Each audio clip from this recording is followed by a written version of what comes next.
getting in my way a lot because I was like, oh, I feel like I'm gonna have to over explain this thing, or I need to show this thing, or oh, we've got to just send the email. What are you doing? If you're thinking about asking for a raise, just ask for the raise. Because even if you're like, oh, here's everything I did, and then you over explain and this and that, it's like they're either aware that they're underpaying you and that they undervalue you, and then if they are called out in a way that's appropriate, they will either respond or they won't. Or they had no idea because you haven't said anything. And so they're like, oh, I guess they're fine working for X amount of money, or whatever it is. Say the thing that you need. Get out of your own way. It's neutral.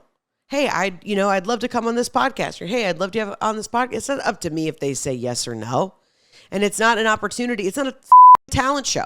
It's not for me being like, and I do this and I spin plates and hey, look at me. Da, da, da, da, da. So have a seat. Vaudeville is dead. Have a seat. I mean, how often are you doing that? How often are you doing that?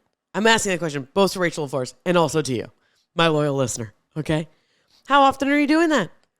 You don't need a vaudeville act. Ask the question, keep it moving, keep it neutral. That doesn't mean put your best, not put your best foot forward, right? Like if you're applying to a job, yes, make your profile or your portfolio the best of your ability. Show up to the best of your ability in everything that you do. But that's your only job.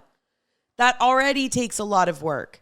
Because again, it's like that idea of neutrality where you're learning all these different things because staying neutral and having the ability to do so shows sense of self and self-worth and confidence and all of those things. It's the same thing. Showing up to the best of your ability, you've already done the work. You've done the work of minding your body, minding your soul, you've already done that work. So you don't need to show up to the interview like a singing telegram.